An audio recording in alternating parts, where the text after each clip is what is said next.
Bonjour à toutes et à tous, j'espère que vous êtes sereins et que vous profitez de cette journée. On est vraiment on continue à se préparer, hein, au plus on se prépare, au plus les choses, arrivent vite aussi. L'esprit m'a révélé quand même qu'on allait tous, être libérés en même temps, hein. Il y a quand même tout un procédé collectif de libération. Bien que bon, on peut travailler que pour sa libération qui est connectée au tout, mais, parce qu'actuellement il y a toute cette tyrannie globale qui est manifestée. Et grâce à ça, il y a tout un éveil mondial qui est en train de se passer. C'est-à-dire, l'obscurité est exposée à la lumière. L'obscurité n'aime pas être exposée à la lumière. Enfin bon, ça crée toute une aspiration planétaire, hein, pour la paix et l'harmonie, hein. C'est vraiment c'est vraiment l'égrégore qui est en train de se créer, parce on doit pouvoir trouver notre place, trouver notre joie, notre bonheur, notre créativité, la vie que l'on recherche, sans faire de mal à la nature ou aux autres. Donc c'est vraiment un nouveau paradigme, parce qu'il faut comprendre que même les races, négatives, extraterrestres qui viennent sur Terre, c'est parce qu'elles cherchent à apprendre, elles cherchent à grandir, elles cherchent à évoluer et tout le monde va grandir ensemble. Après ça, il y a toutes sortes de lignes temporelles, il y a plein de lignes temporelles qui ne nous regardent pas. Il faut s'occuper de celles qui nous regardent, hein, celles qu'on veut vivre, celles qu'on veut expérimenter.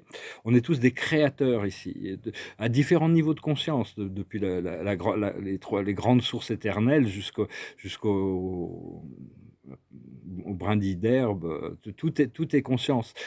Tout est la vie. Même la vie arrive la vie infinie arrive à se définir dans des formes extrêmement limitées, hein. Mais enfin, c'est vraiment le pouvoir, tout est ouvert, la création, il y a des possibilités infinies qui vont se révéler, hein, par rapport à notre univers, dans l'univers, quand on connecte avec cette nature universelle, cette nature omnidimensionnelle ou multidimensionnelle ou interdimensionnelle, qu'on prend les choses comme elles viennent de toute manière.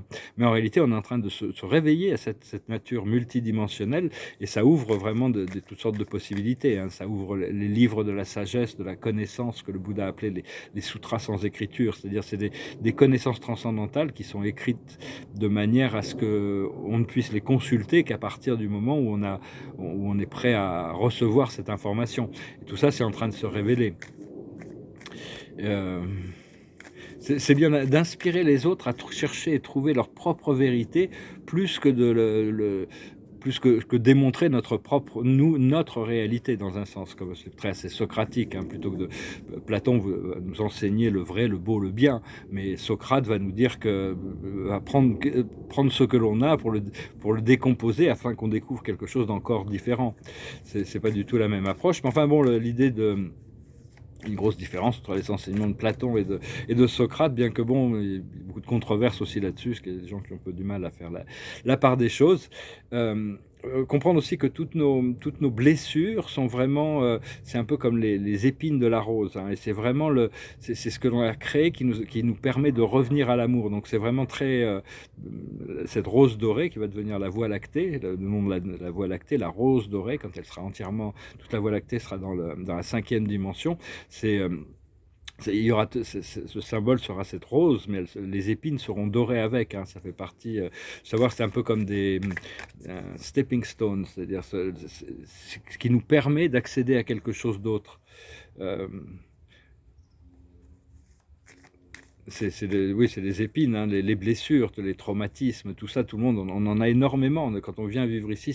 Mais au plus on l'assume, au plus savoir que tout ça, c'est l'amour qui nous permet d'arriver à l'illumination et à la liberté. C'est le Chiron, la planète Chiron, qui vient nous montrer nos blessures pour qu'on puisse apporter de la lumière et de l'amour sur nos blessures pour pouvoir être libre. Donc c'est vraiment il faut arriver. Et puis ça nous permet aussi de développer l'empathie, de comprendre la condition humaine, hein, parce que bon, si on vivait dans un plan supérieur divin, on pourrait regarder le monde humain un peu avec, c'est des créateurs de leur réalité, à regarder ce qu'ils font avec leur pouvoir de créateur. Mais une fois qu'on est à l'intérieur de cette matrice, c'est complètement, on comprend, on a de l'empathie, on comprend les choses. Et savoir que l'amour, c'est l'amour et la lumière qui guérit toutes les blessures, hein. Et parce que quand la douleur vient, il faut pas vouloir échapper, il faut la ressentir et la laisser passer le plus possible, hein, en connectant à nos guides, le monde angélique. Je vais tirer quelques cartes quand même. L'observateur de la journée, c'est entre les mondes. C'est-à-dire, bon, on a la tête dans la lumière, mais on a encore une partie qui n'est pas encore transmutée là. Et donc, c'est un peu une zone tampon entre les mondes. Il faut pas s'inquiéter si on n'a pas une vision claire sur tout ce qui arrive. Hein. Faut pas toujours. La plus haute sagesse, c'est l'heure du départ. Voilà, ça se prépare. Ce qu'il faut comprendre, c'est ici maintenant. Et entre le passé et le futur, il y a tout ce qu'il y a dans le présent. Après ça, ce qu'il faut faire, c'est les pouvoirs supérieurs. Travailler de plus en plus avec le monde invisible. Hein, c'est vraiment. En réalité, il y a plein de choses qui se passent pendant notre sommeil. Quand on dort, enfin, moi je le vois maintenant, c'est un petit peu comme si quand je dormais, j'étais déjà dans la réalité du futur que l'univers me présente. Et je reçois des informations. Bon, à part quand j'ai un rêve, autre chose, quoi. Mais sinon, on a tous une double vie, là, vraiment. Pendant qu'on dort. Hein. Ce qu'on doit, c'est vraiment intégrer la nature humaine et divine, parce que la nature divine, depuis la nature divine, domine tous les plans d'un point de vue mental, spirituel.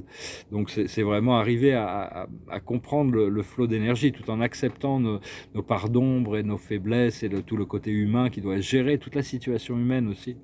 Et l'aboutissant, ça va être le penseur. On va pouvoir mettre nos plans, arriver à organiser nos pensées pour avoir un plan précis qui va nous permettre de réaliser des objectifs précis, quels que soient ces objectifs que vous pouvez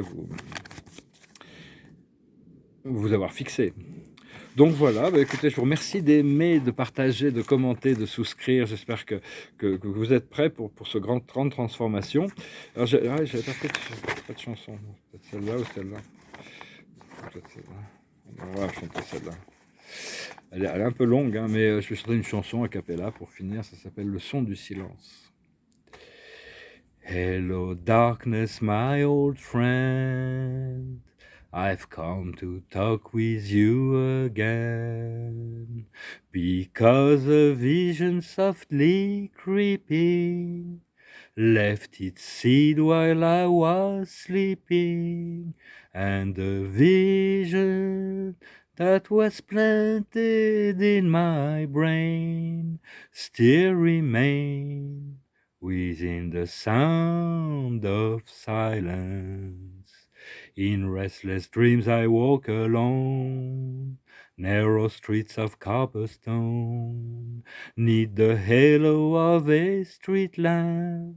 I turn my collar to the cold and damp, when my eyes were stabbed by the flash of a neon light that split the night and touched the sound of silence.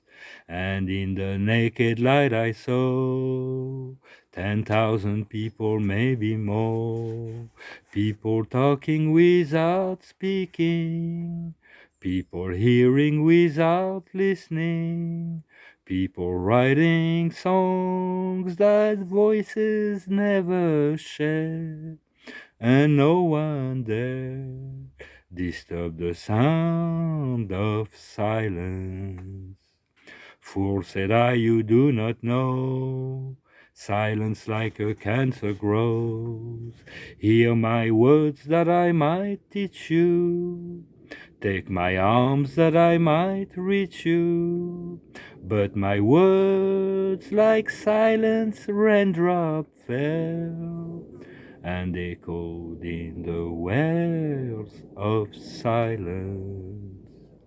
And the people bowed and prayed to the neon god they made, and the flash flashed out its warning in the words that it was for me. And the sign said the words of the prophets are written on the subway walls and tenement halls, and whispered in the sound of silence. La chanson de Paul Simon, j'imagine, Paul Simon. Et donc, je suis en train une plus courte dans la vidéo anglaise. Elle était un peu longue. Il y en a une autre de l'autre côté. C'est With a Shade of Pale. Romantique. L'observateur de la journée, c'est l'unité. Vraiment l'unité, le champ unifié. Vous êtes un, tout est un et un est tout. C'est vraiment la conscience de l'un. Tout est conscience. Il y a un champ infini de possibilités une fois qu'on prend conscience de notre possible unification avec la source de l'intelligence et de l'amour qui a créé tout l'univers dans notre coopération avec notre source. La plus haute sagesse, c'est le repos, la relaxation, la détente. Ce qu'il faut comprendre, c'est le savoir, la connaissance. Connais-toi toi-même, rien de trop, epsilon. Ce qu'il faut faire, c'est l'espoir, l'espérance. Continuer à cultiver ce sens de la direction, garder espoir, et ça vient quand ça vient, les choses arrivent. Et ce qui arrive, c'est la guérison, la clé. Et vraiment accepter les traumatismes, les laisser passer, savoir qu'on est tous couverts, on a tous les êtres humains, donc on va vivre sur Terre, même les vies faciles. Tout le monde, il y en a qui ont plus que d'autres, mais ça fait partie du programme. Et c'est grâce à ça qu'on peut développer cette lumière, cet amour. On apprend à cultiver tout ça de plus en plus, la lumière, le courage et la lucidité. Je vous remercie, je vous salue, je vous souhaite une excellente journée. À bientôt.